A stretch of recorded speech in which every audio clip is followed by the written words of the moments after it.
Far beyond the stars, in the dark side of the galaxy, a great alien empire ruled for thousands of years. The Threxar. They were tall, cold-blooded creatures with sharp claws, glowing yellow eyes, and thick, armored skin.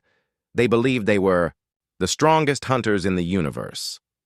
To the Threxar, the galaxy was not a place to explore. It was a giant hunting ground. They traveled from planet to planet, searching for new life. Not to learn, but to test their skills. They hunted intelligent species for fun and pride. If a species was weak, they became a game. If strong, they were destroyed for safety. One day, a scout ship brought back news of a new world, a blue planet, near a yellow sun, full of water, animals, cities, and strange hairless creatures that walked on two legs. They call themselves humans, said Commander Karzek, leader of the Threxar hunt fleet. Primitive technology, no space defense, no real danger. Perfect prey. He smiled, showing rows of sharp teeth. Around him, the other hunters cheered. A new hunt meant honor, rewards, and excitement. Send a first hunt team to their world, Karzek ordered. Test their strength. Let's see what they're made of. The Black Threxar shuttle broke through Earth's atmosphere in the middle of the night. It landed in a dense forest deep in the mountains. 10 elite hunters stepped out, each holding plasma blades and tracker helmets. Keep your eyes open, said unit leader Vornak. They might look weak, but even small prey can bite. The forest was quiet. Too quiet. The hunters moved like shadows between trees. Their scanners picked up warm bodies ahead. Humans, campers around a fire. Target. Spotted. Begin approach. But as the Threxar stepped forward, a loud snap echoed. One of the hunters cried out. A spike trap slammed into his leg, pinning him to a tree. Another tried to help, but a flash of light blinded him, and a sharp blade cut through the air. Campers were not just campers. They were trained soldiers on a survival exercise. And now they were in combat mode. Gunshots rang out. Silent, deadly rounds from suppressed rifles. The Threxar were hit from all sides. 2 hunters fell before they even saw where the shots came from. The others tried to retreat, but more traps waited. Hidden pits, barbed wires, and smoke grenades. These aren't wild animals, Vornak growled. These are hunters. Only 3 Threxar made it back to the shuttle, bleeding, confused, and scared. At the same time, another team landed near a small town in the desert. They thought it would be easy. Quiet streets, weak humans. They were wrong again. As they moved down, the main road, lights flickered on. Windows opened. Men and women stepped out, not with fear, but with shotguns, rifles, and calm eyes. You ain't welcome here, said an old man, standing in the middle of the road with a cigar in his mouth and a hunting rifle in hand. The Threxar charged. The humans fired first. It wasn't even a fight. It was a lesson. Every hunter was brought down by teamwork, strategy, and perfect aim. The aliens couldn't understand it. No fear, no panic, only skill. One hunter managed to send a signal before he was taken down. They're not prey. They're predators. Up in orbit, Commander Karzek watched the reports come in. He slammed a clawed hand on the control table. Impossible, he shouted. This is a new species. They shouldn't be this dangerous. He called his officers. Send more hunters, stronger ones. We need to break them before word spreads. But deep down, Karzek felt something strange, a feeling he hadn't known in years. Doubt. Back on Earth, governments were already reacting. Military forces were moving. Scientists were studying the alien tech left behind. Engineers were copying their tools. Soldiers were training harder. And the people, they were angry. We didn't ask for this, said General Martinez, head of Earth's Defense Council. But if they want to fight, they picked the wrong planet. Across the globe, secret bunkers opened. Old war machines were powered up. A hidden satellite defense system called Sky Wall was activated for the first time, and whispers spread about. a secret unit known as Shadow Talon, humans trained to hunt anything, even creatures from the stars. One officer smiled as he read the alien biology reports. "They bleed," he said. "That's all we need to know." On a dark mountain slope, a lone Threxar limped through the trees. His arm was broken, helmet cracked. He had seen things he couldn't believe. Humans working together like a hive. Humans laying traps with perfect timing. Humans laughing during a firefight. He remembered a pair of human eyes looking straight at him through a scope, and then darkness. Now, as he crawled toward the escape beacon, he whispered one last report into his wrist device. Not prey. Not prey. They are something else. They adapt. They plan. They enjoy the hunt. The beacon blinked. A rescue ship was on the way, but it was too late. A silent figure stepped out from the shadows behind him. Camouflage armor, human boots, a sharp knife in hand. "No witnesses," the soldier said softly, and the forest was quiet again. In space, across Threxar territory, whispers started. Stories of failed missions, lost hunters, a new species that didn't run, but fought back. The Threxar were proud, arrogant, but now they were starting to feel something new, fear, because somewhere, out in the stars, the humans were watching, learning, preparing, and they didn't like being hunted. Commander Karzek sat in his command chair on the Threxar warship Bloodfang, eyes fixed on the glowing screen in front of him. Dozens of red alerts blinked across the map of Earth. Hunter squads, some of the best in the Empire, had gone silent. Others sent brief, frightened messages before being cut off. "This doesn't make sense," Karzek growled. "How can a young, primitive race be this dangerous?" No one answered. The control room was silent. Even the officers who once laughed at the idea of hunting humans now looked worried.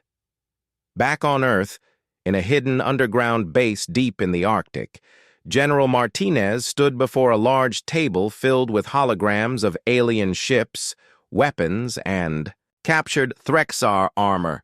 "They sent hunters," he said to his team. "Now they'll learn what happens when the hunted bites back." Across the base, humans moved like a well-oiled machine. Engineers studied plasma rifles. Scientists examined alien tracking devices. Soldiers trained in hand-to-hand combat, preparing for close encounters. And in one dark room, a quiet group of experts worked on something special. Project Echo, Earth's first stealth drone built using Threxar technology. In the forests of northern Canada, another Threxar hunting team was moving carefully. This time, they were more cautious. No more walking straight into traps. They used scanners and moved in formation. Still, something felt wrong. Suddenly, one of them disappeared. "No sound, no sign, just gone. Report!" shouted the team leader, but there was only static. A moment later, another vanished into the mist. The team began to panic. They fired into the trees but saw nothing. Then came a soft, clicking sound, the same sound Threxar used when hunting prey. "Are they mocking us?" the leader asked. Then a voice echoed through the trees. "You thought we couldn't hunt. You were wrong." A shadow moved. A single human soldier wearing high-tech camo armor stepped out. He aimed, fired once, and the team leader fell.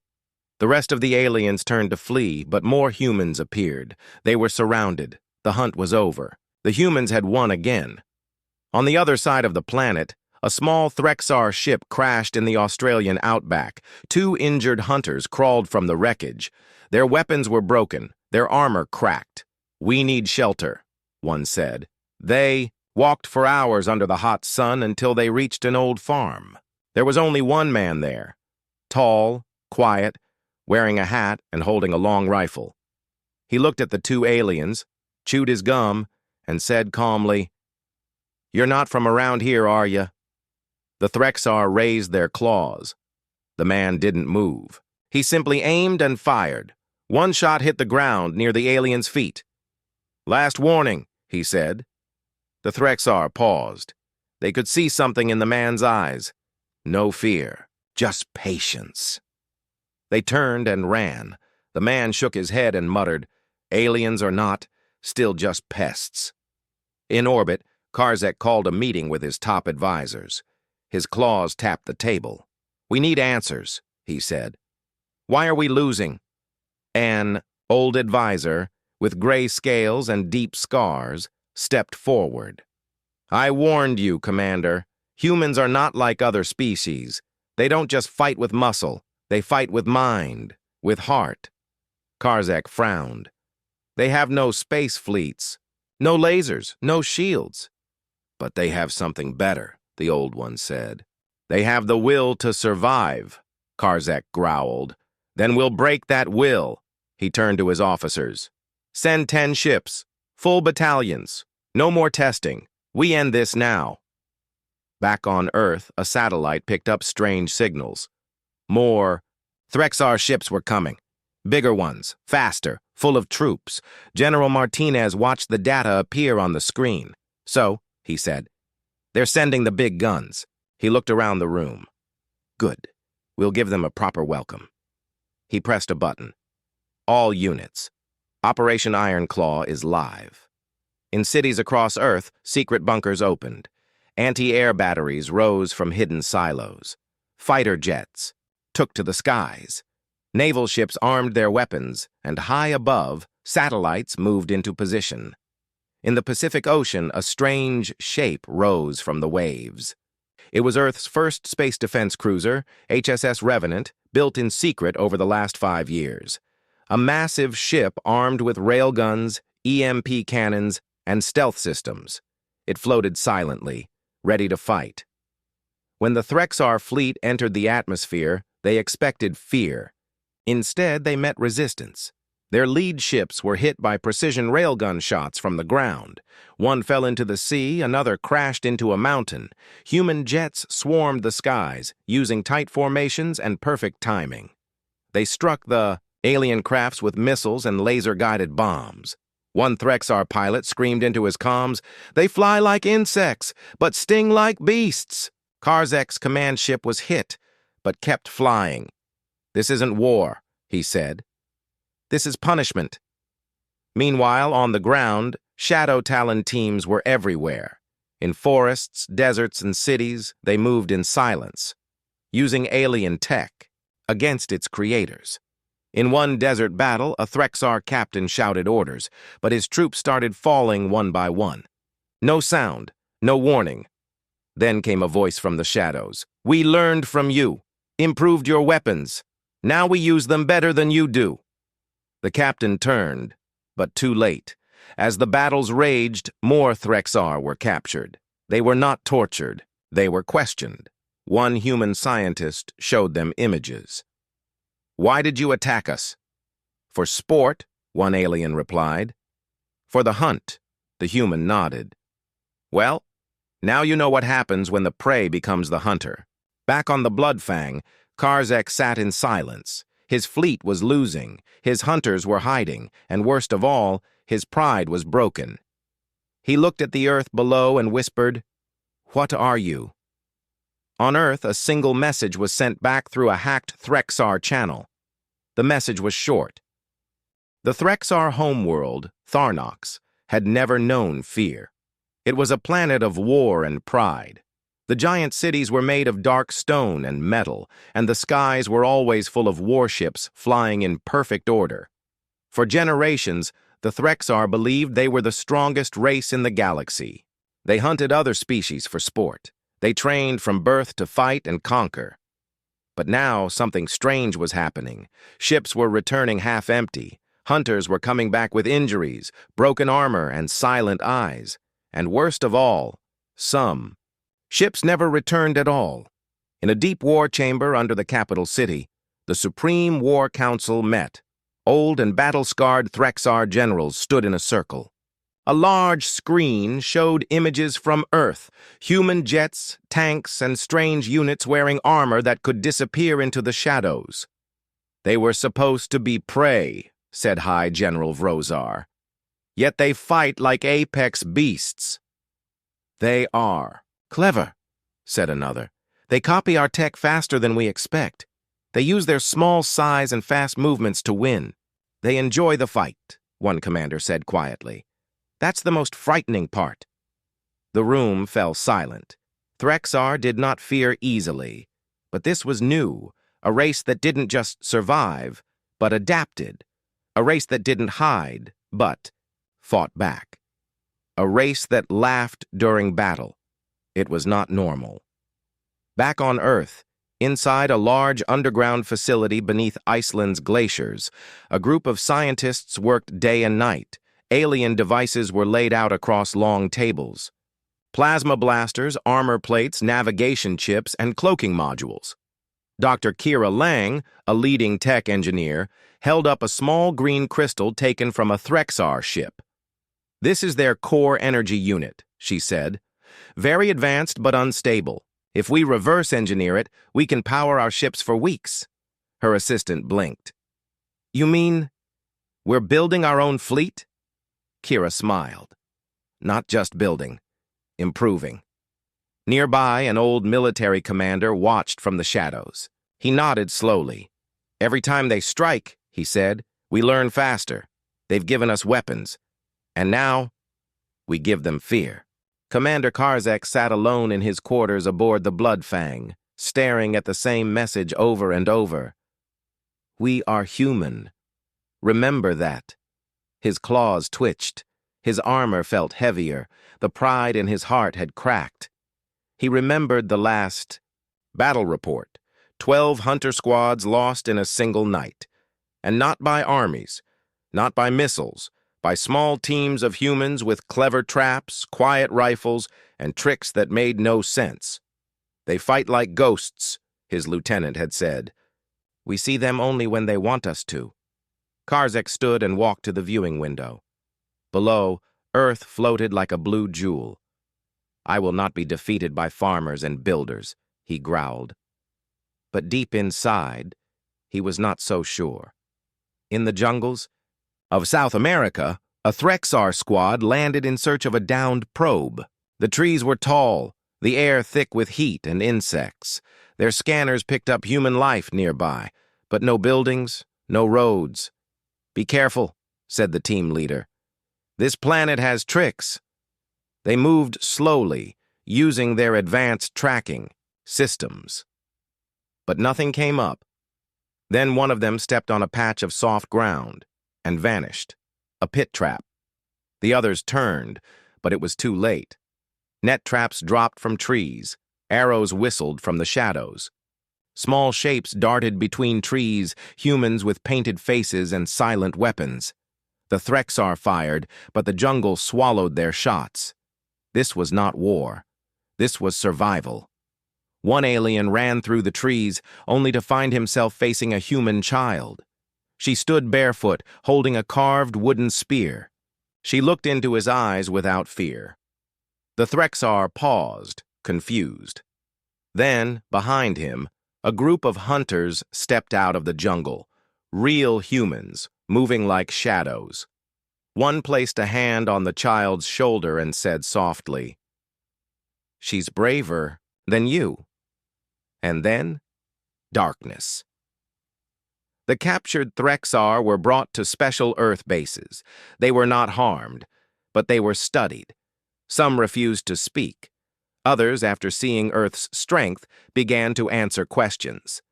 Why did you come? Here, a human soldier asked one. For honor, the alien replied, to prove our power. And now, the alien looked down.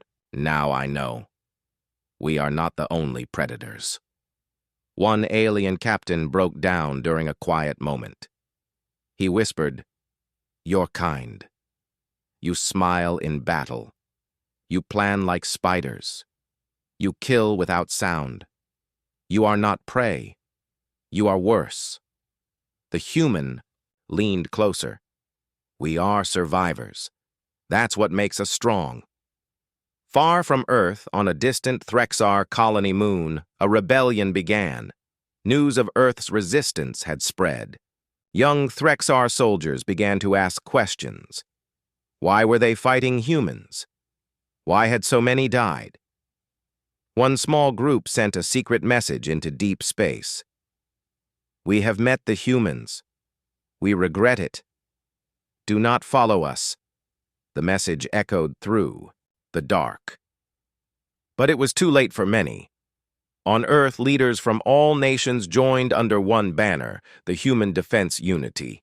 No borders, no old fights, just one mission, to protect their world. Inside a great round hall, leaders spoke calmly. We were tested, said General Martinez. And we didn't just survive. We stood up. We turned their strength into ours, said Kira Lang. And now we hold the key.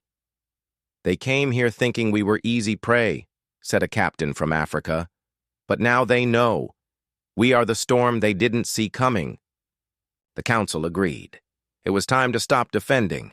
It was time to take the fight back to them. Up in space, Earth's first fully human-built battlecruiser launched, the HSS Iron Will, made from Earth metals and Threxar tech. Cloaked, armed, fast, it would not go to war. It would go to warn.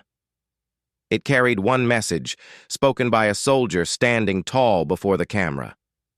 You hunted us. You failed. Now we come not to hunt, but to show you this fear is a lesson, and we just taught it to the masters of the hunt. And across the stars, the Threxar finally learned something they never expected. The cold silence of space stretched far and wide. For a long time, humans had looked at the stars and dreamed. But now, they were no longer just dreamers. They were fighters, they were builders, and most of all, they were ready. The HSS Iron Will, Earth's first space battle cruiser, floated in the shadows of Saturn's rings.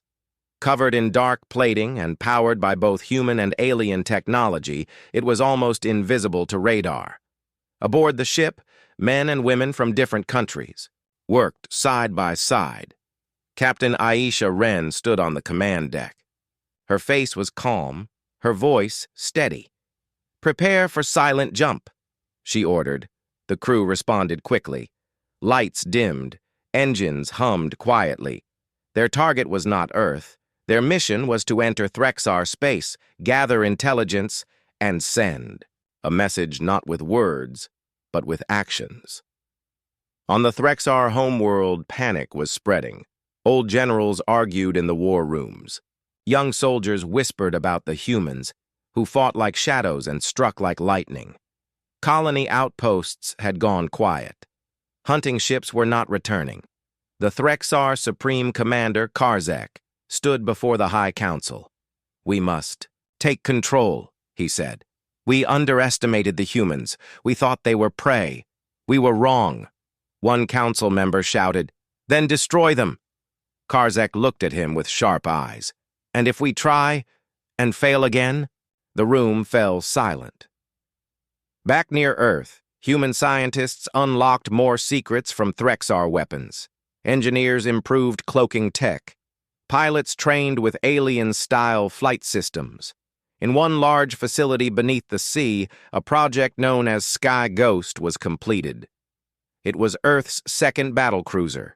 Smaller than Iron Will, but faster, and fully invisible to scans. Its job, sneak into Threxar space and disable their command relays.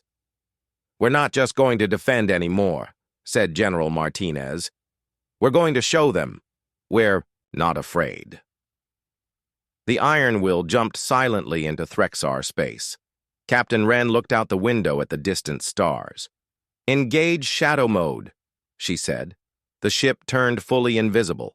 They passed 2 patrol ships without being noticed. Then they reached their destination, a Threxar space station orbiting a cold, dead moon. "Scan for life," said Wren. "No signs of humans. Only Threxar. 100 inside." Wren gave a nod. "Send the warning." A drone, shaped like a piece of space debris, floated toward the station. It carried no bomb, just a small device that played a simple message in the Threxar language. "We were quiet. You came to hunt us. Now we come to speak, to show you fear." Then the station's lights flickered. Doors locked. Screens flashed. Images of Earth victories, fallen Threxar ships, and captured hunters. And finally, a message appeared. You're not the only predators anymore. Then, silence. The humans didn't attack. They just left. The message reached Threxar High Command. Quickly. Soldiers, commanders, even the citizens watch the footage again and again. This is not war, one Threxar whispered. This is control. They came into our space, said another, and walked away without a scratch. Some were angry. Others were afraid. Many began to question the old ways. Meanwhile, Earth sent more scouts into deep space. Small teams moved quietly across the stars, finding Threxar outposts, studying their routes, mapping their weaknesses. One group found a hidden Threxar base on a gas giant's moon. It was a strong base, well defended. The humans didn't attack. They hacked the base's systems and turned off all power for 10 minutes. When it came back online, every screen showed a new symbol, a simple human handprint, and under it, "We see you." Inside a captured Threxar ship, Earth engineers found something interesting: the location of Threxar breeding centers. These were places where young hunters were trained from birth, but Earth didn't plan to destroy them. Instead, they sent messages through Threxar broadcast lines, showing young Threxar images of human strength, teamwork, and honor. Stories of human soldiers saving their wounded, protecting each other, and standing together as one race. Some young Threxar started asking questions. Why do we hunt those who protect each other? Why do we call them prey when they fight with such courage? Back on Earth, in a large conference hall in Geneva, human leaders gathered. They stood before cameras, speaking not just to Earth, but to the galaxy. President Juno Takara of the Pacific Union spoke clearly. "We did not ask for this war," she said, "but we will end it. We will not attack your homes, but we will not let you hunt ours." Her voice was calm, but strong. "You came to our world. You tasted our steel. Now you know. We are not afraid." The Threxar were confused. They were used to enemies begging for peace or screaming in battle, but the humans didn't scream. They sent no threats. They simply acted. One by one, Threxar colonies began to fall silent, not because of war, but because the humans had turned off their systems from the shadows. Communications cut, weapons disabled, no deaths, no blood, only silence and fear. Commander Karzek sat in his chamber, watching the reports come in. "We cannot stop them," his advisor said. "They are already among us," Karzek growled. "They are not gods." "No," the advisor replied. "They are something else, something worse. They're a species that remembers. They are survivors. And now, they're teaching us what fear feels like." Karzek stood slowly. "Prepare a message," he said. "To who?" the advisor asked. Karzek looked at the screen showing Earth. "To the humans." The message came in the middle of the night on Earth, encrypted. Unknown source, it was short. "We request talks. No more hunts. No more games. We now understand what you are. You are not prey. You are the storm." Across Earth, people celebrated, not with parades, but with quiet pride. They had stood against a powerful empire. They had survived. They had struck back without cruelty, but with strength, planning, and heart. Now the galaxy knew humans were not prey. They were something more, and in deep space, the Iron Will floated silently, waiting for orders. Captain Wren stood at the window, arms crossed. A crew member asked, "Do you think they'll keep their promise?" Wren gave a small smile. "Maybe. But if not, we'll be ready." She looked out at the stars, because now, they know who we are. The stars were quiet. No Threxar hunting ships flew near Earth's space anymore. The silence was not peace. It was respect and fear. The once proud alien empire had learned the hard way that humans were not prey. They were not weak. They were not slow to learn. Humans were survivors. Humans were the storm. Far above Earth, on the deck of the HSS Ironwill, Captain Aisha Wren stood with her hands behind her back. The dark space outside the ship was calm, but her crew remained alert. A signal had arrived. The Threxar had agreed to a meeting, a real one. No weapons, no tricks, just words. The meeting would take place on a neutral space station built between Earth and Threxar space. It was called Haven 1, a new symbol of change in the galaxy. Aisha nodded. Let's see if they're ready to listen. Inside Haven 1, human and Threxar leaders sat across a long glass table, bright lights above. No weapons allowed, only words. General Martinez represented Earth. He looked older now, but stronger too. His face showed no anger, only calm determination. Across from him sat Commander Karzek, once proud and cold, now quiet and thoughtful. He had seen too many. Of his hunters' fall, too many ships lost. And worst of all, he had seen humans fight. Karzek finally spoke. We came to hunt. To test your world. We believed you were nothing special. Martinez stayed silent. Karzek looked up. But we were wrong. The room remained still. You are not prey, the Threxar commander said. You are something else.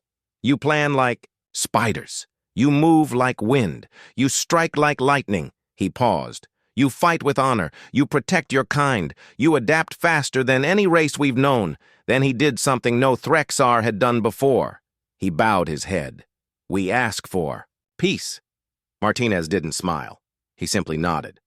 Then let's begin. The peace deal was signed within a day. No more hunts on developing worlds. No more secret attacks. The Threxar would share technology in exchange for Earth's help to rebuild damaged systems. In return, Earth agreed not to invade Threxar space, but one rule was clear. Any future act of war would be answered. Back on Earth, the news spread fast. Across every country, people celebrated, not with loud cheers, but with pride in their hearts. Humanity had done something no one believed possible. They had stood against a galactic empire and made them back down. In schools, children learned about the war. In training camps, soldiers kept practicing. And in labs, scientists kept building. Because the message was clear. This peace was earned, not gifted, and Earth would never be caught, unprepared again.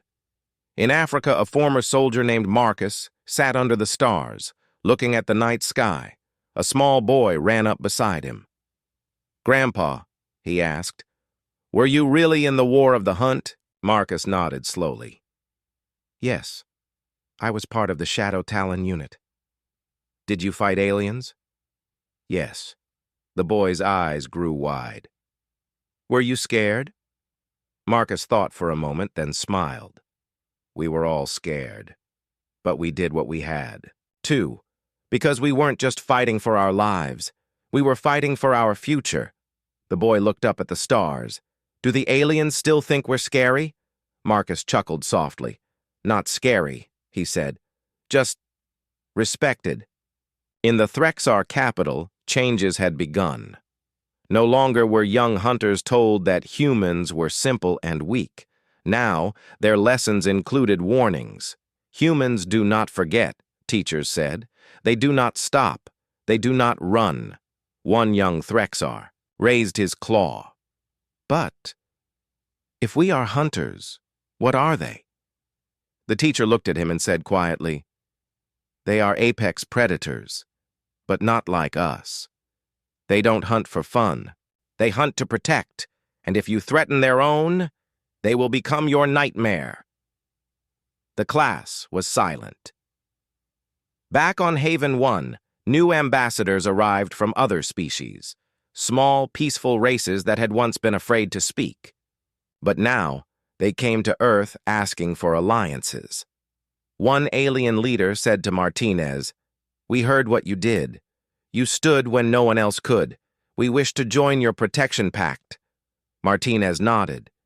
We won't be your rulers, but we'll be your shield if you stand with us. And so a new coalition was formed, not of power, but of survival, strength, and honor. Earth had gone from alone to a leader in the galaxy.